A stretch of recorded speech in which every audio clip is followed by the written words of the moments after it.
নরসিংদীর বেলাবতে মধ্যরাতে পরিচালিত মাদক বিরোধী বিশেষ অভিযানে গাঁজা ও ইয়াবা সেবনের অপরাধে এক নারী ও স্কুল শিক্ষার্থীসহ ৮ জনকে আটক করেছে ভ্রাম্যমাণ আদালত। বৃহস্পতিবার রাত ১২টায় উপজেলার পাটুলি ও চর উজিলাবো ইউনিয়নের বিভিন্ন স্থানে এই অভিযান চালানো হয়। উপজেলা নির্বাহী কর্মকর্তা ও নির্বাহী ম্যাজিস্ট্রেট উম্মে হাফসা নাদিয়া, সহকারী কমিশনার আজিজ সারতাজ জায়েদ এবং থানার অফিসার ইনচার্জ এস.এম. আমানুল্লাহর নেতৃত্বে এই অভিযানটি সম্পন্ন হয়। অভিযানে আটককৃতদের কাছ থেকে মাদক সেবনের সরঞ্জাম ও গাঁজা উদ্ধার করা হয়। মাদকদ্রব্য নিয়ন্ত্রণ আইনে আটককৃতদের প্রত্যেককে ১,০০০ টাকা জরিমানা এবং বিভিন্ন মেয়াদে কারাদণ্ড প্রদান করা হয়েছে।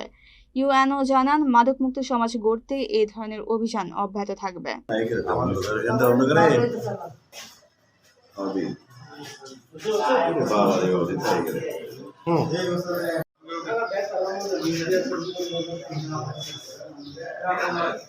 Okay, itu haram.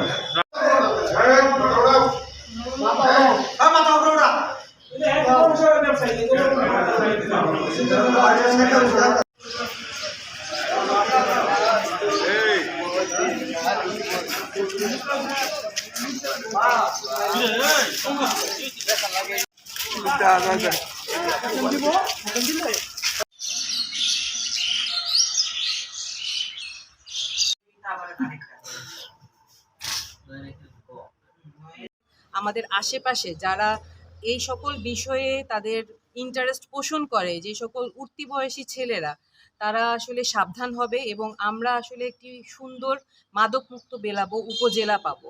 এই জন্যই আসলে আজকে যেমন শুক্রবার, কিন্তু তারপরে সেই সকাল থেকে আমরা অভিযান পরিচালনা করছি।